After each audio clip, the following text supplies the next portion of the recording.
Okay. Well, here we are at the Career Planning Specialist Studios in downtown Plymouth, Michigan, with our wonderful guest, Tom Borg, veteran business consultant of how many years? 28 years. Whoa. Plenty of good things then to talk to us about today. That's right. Though I'd like to talk to you about something kind of shocking, and that's suicide. Suicide? Yeah. Oh, how businesses can commit suicide, or we could call it business side, if you wish. But there are a lot of things that people do right. They get the coupon mailers, they get the mailers out there and doing all that stuff. But what are some ways that businesses can end up committing suicide? Well, Jim, there's probably a whole number of ways they do that today, and they probably invent some new ones tomorrow. But some of the basic ones, especially in this economy where people got very cautious when their numbers went down, a couple that pop up quite frequently in the clients I consult with. One is, of course, they cut right back on training. They cut back on training. They don't want to invest any money in their employees or their managers, so they try to fly their plane, so to speak, on only so much fuel, not realizing that it's going to take them only so far. So in a way, I think of some high public contact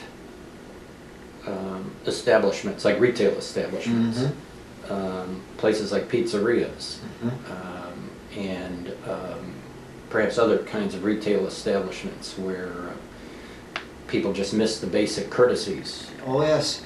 I wrote an article a while back. It's so simple, but it's so obvious in many cases, where you go into a retail store, and unless you have someone that's naturally very good with people, you better do some training with that individual. I'll give you an example. I was in a retail store here not too long ago, and I walked up to the cash register and I paid for my goods, and I said, "Thank you." I said thank you to the clerk behind the counter there, and his response was, "Yeah." He didn't say "you're welcome," or he didn't say "thank you."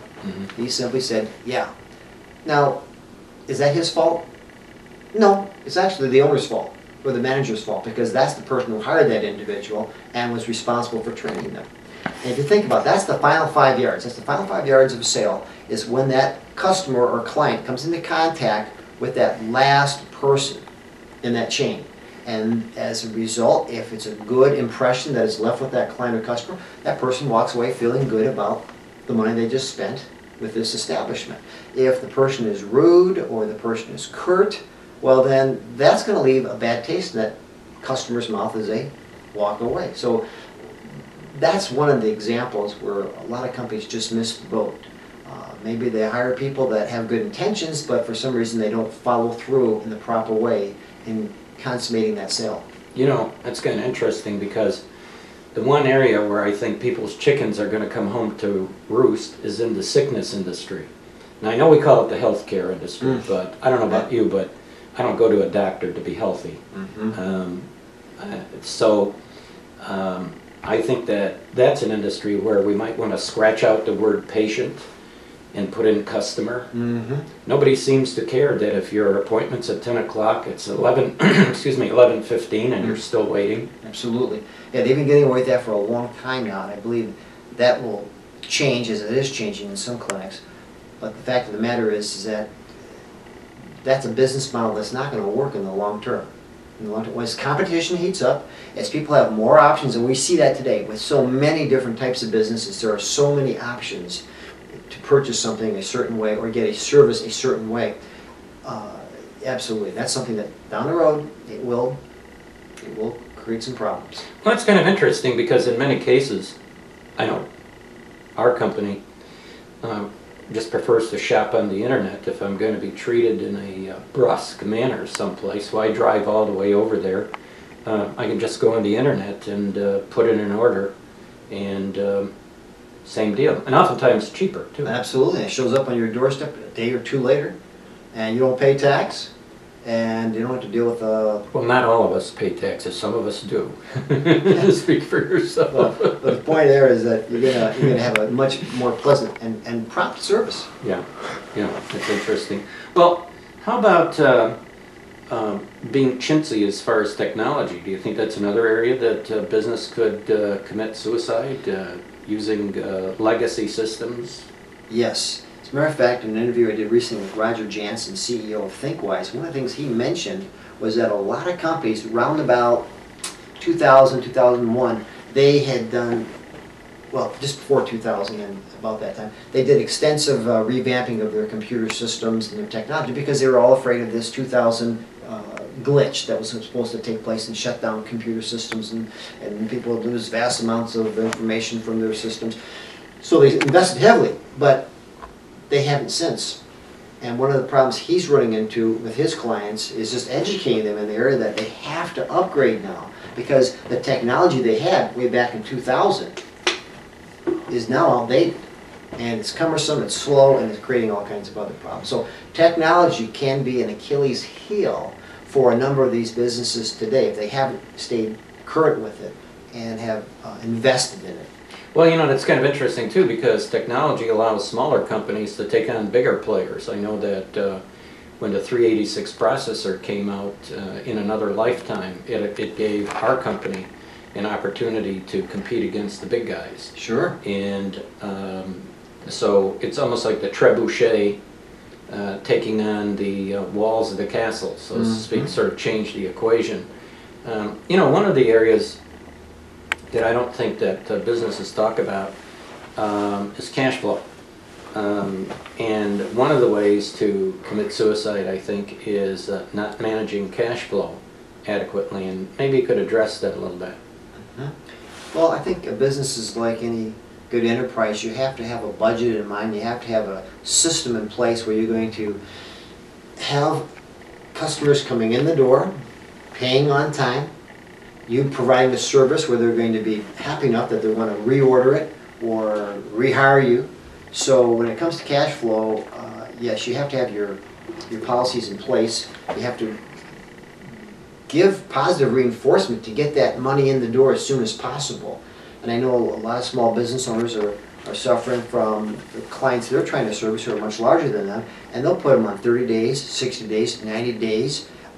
One of my clients I was working with has been as 180 days in terms of collecting his receivables. So that can be a real critical issue for business owners if they're not able to plan ahead and to have a system in place that will allow them to collect that money on a regular basis. You know, one of the systems that I think is important is that a lot of times your cash flow is going like this. And you have high and low amplitude, and one of the things is learning to run your business in the middle. And that way you have adequate cash flow. You're able to prune the branches. You have some customers that just don't pay, and they don't pay to keep them as customers, and it's good to separate from those people. I have a negative view of dragging people into court and selling receivables to collection agencies. I just think it's bad advertising. Sure. Well, I know of one situation where a client was literally going, the owner of the company was having to go out and make calls on these companies just to collect money. And the question I had to myself, why are you even keeping these people as clients? Their answer was, well, we're afraid that if we let them go now, then when they have a cash flow later, they won't come back to us. Well, quite frankly, if you're running a business, you want to focus in on your A clients. And if it's a B client, one that doesn't pay you well, or a C client, however you want to classify them, that might be someone you want to eventually just refer to as some of your competitors. Well, you know, last point. There was a popular song some years ago, there are 50 ways to leave your lover, something like that. That's right. And I suppose there are 50 or more ways to commit suicide and lose all your customers or clients. But that's the topic of a good article. There you go. See, go for it. How about the power of thank you Or, one of the things that's on my to-do list today is to send a thank you note to a customer about the power of thank you and maybe not saying thank you. Jim, you're talking about something that is becoming less used, and there's no excuse for it. You mean outward expression of gratitude? Yes. Today people will say, well, it's electronic society, I'll send a thank you note on email. Well, that's fine. That's good. If you can do that, that's great. What's even better is taking out a 44-cent stamp, putting it on a thank you card, writing it out with a nice blue-colored pen that looks like an ink pen. That looks like as you write it comes out as an ink pen, and sending that. That says more than a quick email or not saying anything at all, obviously. One of the things I like to do, and some of the critics, of course I really don't care about critics, have thought it was kind of cheesy, but I like to put a lottery ticket in there too. I'm going to do that today, and it's going to say thanks a million. Yeah. I really appreciate it, and some people have said, well, what if the person won? I'd be delighted, because as long as you're jumping up and down with that lottery check, if you just mentioned me, it'd give me $1 million worth of publicity. Sure.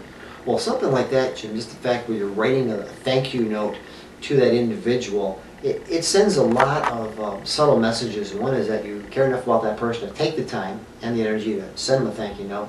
And secondly, you're going to stand out, because in today's society, with people being as technically oriented as we think they are, to think that that's old hat or that's something that is old-fashioned is really putting yourself with the masses. Because if everyone's doing that, then that's exactly what you do not want to do. If you want to stand out, you want to be able to provide the kind of appreciation to your clients and customers that allows them to see you as being different from all the other people that are calling on them.